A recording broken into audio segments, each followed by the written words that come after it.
Conversations for change. Because the world is ready.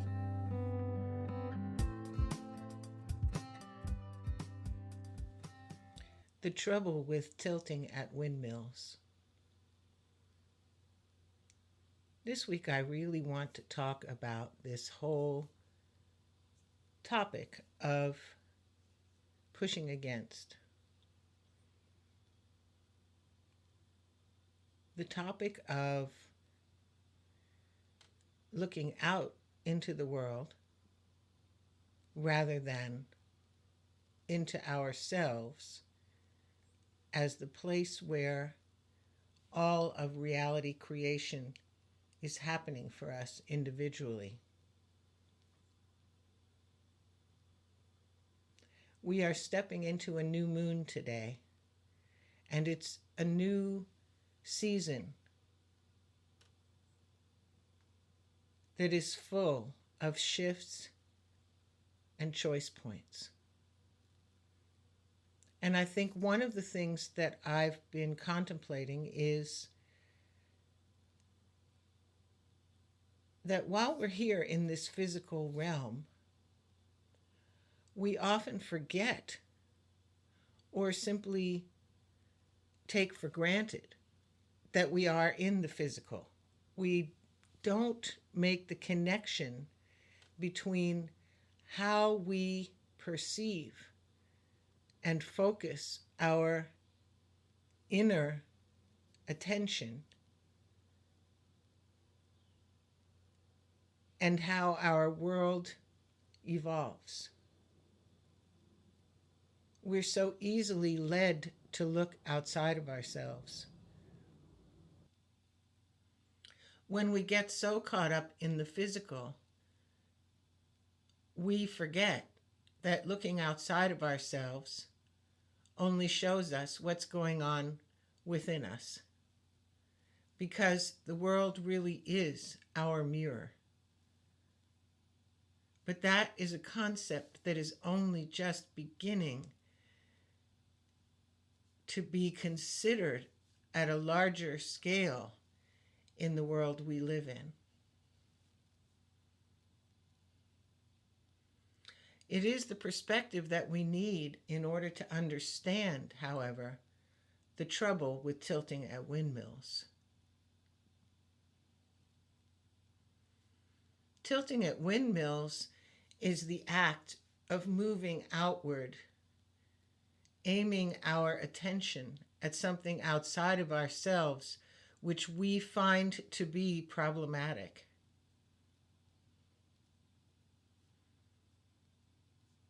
It comes from the story of Don Quixote and the Man of La Mancha, which for me is a very familiar story because it's a story that I encountered personally close up when I was yet still a teenager.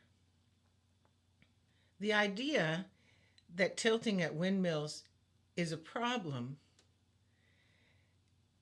when we look at it from the physical, purely physical perspective, seems to be that the person tilting at the windmills is delusional in the fact that they are seeing the windmill as the problem when it is only a windmill. But the deeper truth of the trouble with tilting at windmills is that everything outside of us is only a windmill. There is no thing outside of us that we can push against that can bring us what we choose, what we desire, what we want in the world.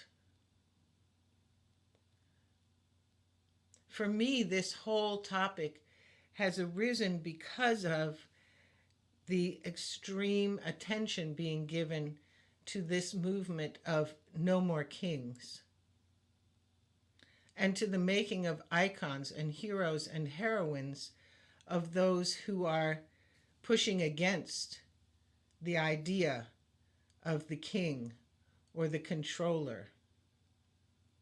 The truth is this idea of pushing against is once again a form of gathering focus and turning it toward what is not wanted, bringing it to a point of agitation and separation about what is not wanted.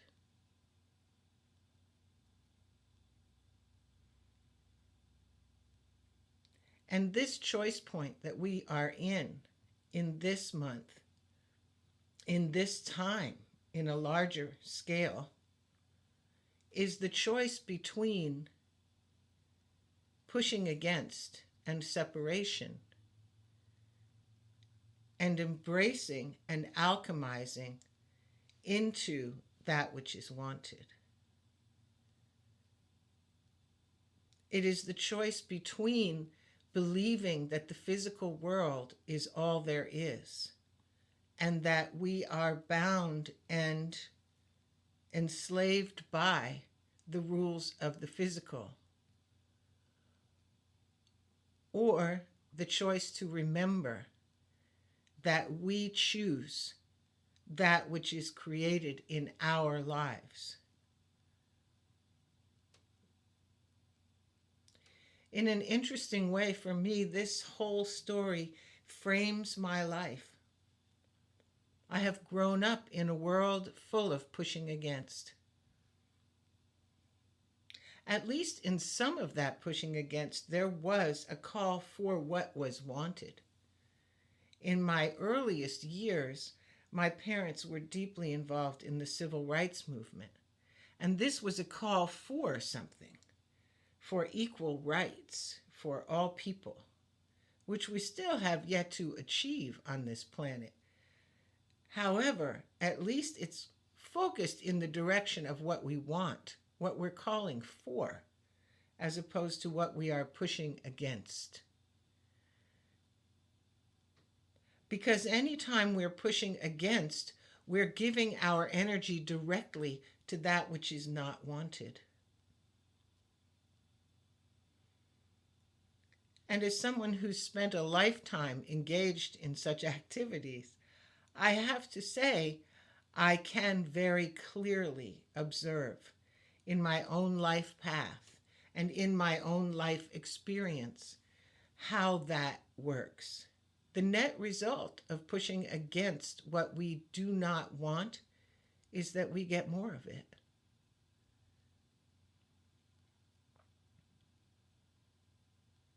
So what does it take to turn the tide, to shift our focus and perspective towards what is wanted, towards what is chosen, towards that understanding which encompasses not only the physical, but also the spiritual, the mental, the emotional, the psychological? Because all of these constructs of energy are what make up this world. This world is not made up of simple physical objects. Those physical objects are the result of the vibration of energy. And as we've moved into this 21st century, and more evidence has come forward to show us that the energy is what creates and is the foundation of our physical experience, we have been able to determine more and more clearly how that energy moves, what it's doing, and how it creates our world. For me, I have come to a place where I understand that anytime there is a great movement outside of myself, within the larger collective of humanity, that is calling forth actions, protests, pushing against, that in every case, it is being driven by some other underlying energy I have yet to identify that is working to maintain the status quo. This seems completely counterintuitive, but it's not. Because the way we move into the new world is by leaving behind that which is unwanted and turning our full attention towards that which we choose. So when we have stepped into the world of choosing that all of our agriculture on this planet is regenerative, that all of the things we do in the service and pursuit of growing food, of growing plants for medicinal purposes, of growing plants for the purpose of building materials or construction or any other use, that all of that will be done and is done and can be done most effectively by working with nature and within the living systems to bring us more abundance, to bring us more fulfillment and more wholeness, not only to those things we are seeking to produce, but to all of life, to each other, to the planet, to the other kingdoms we share this planet with. When that becomes our focus and our aim, we are now moving in the direction of what is wanted. At least I am. For me, that is a huge focus of a part of the world that I live in and a part of the life that I live.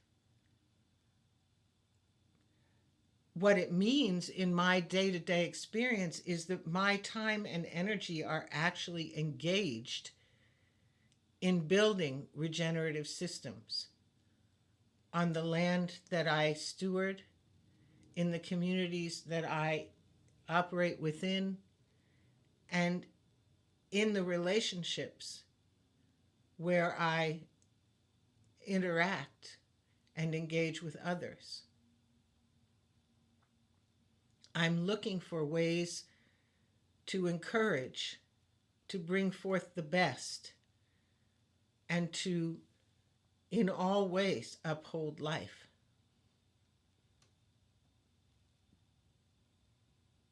It's why I can get excited about the idea of getting sheep wool to put into the garden beds. It's why I get excited when I step out and see the life in front of me, all around me, in the plants and animals that I share this beautiful space with.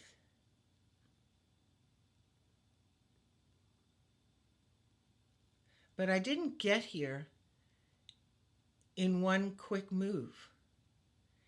It took me decades of pushing against and making choices that led me directly to what I did not want before I began to put the pieces together clearly enough within myself, even with the background that I had, even with all of the work within on myself, all of the years of studying Jane Roberts and the Seth material, I was asking myself, which you, which world, as a regular part of my experience, and yet this culture was so strong, I was still believing it was my job to stop those things which I thought were detrimental to life, to other humans, to the planet.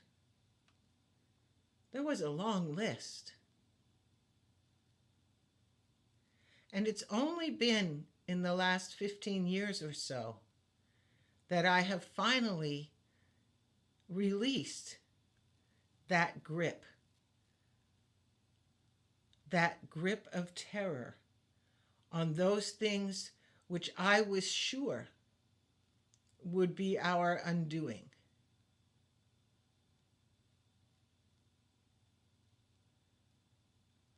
I simply released it, all of it, bit by bit.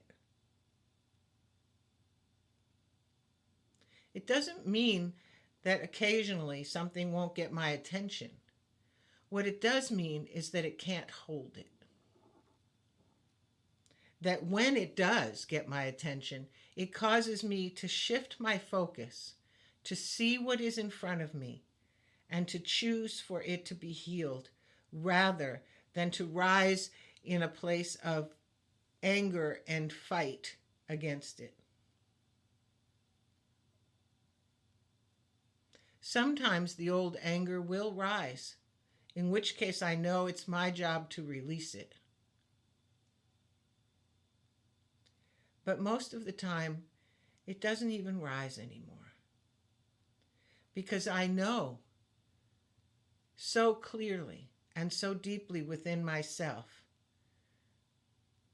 the trouble with tilting at windmills is that it takes my focus away from that which I am choosing to create and bring forth in this world, in this physical realm, and puts it squarely on that thing which I am hoping will not be our undoing.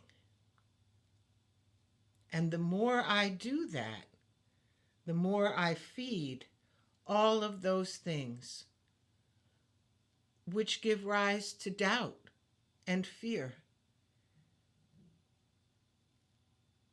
and trepidation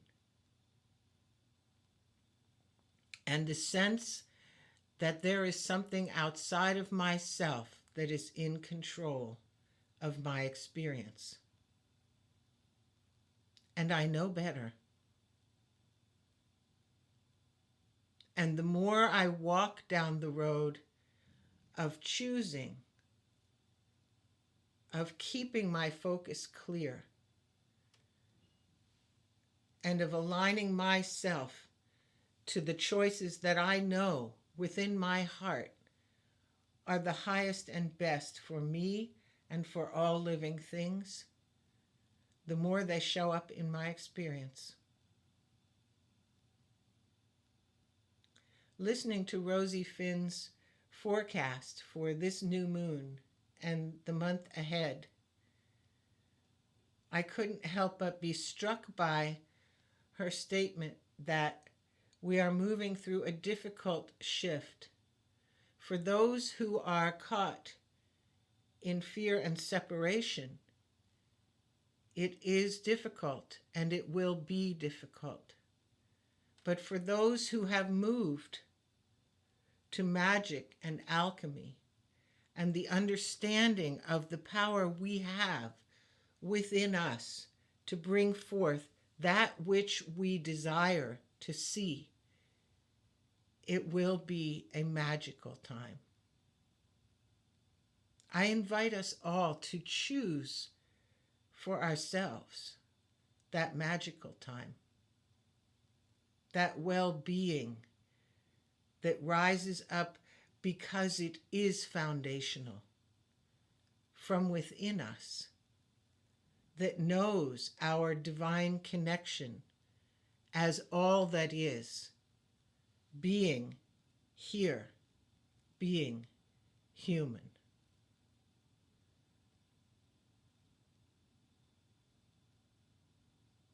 It's our choice.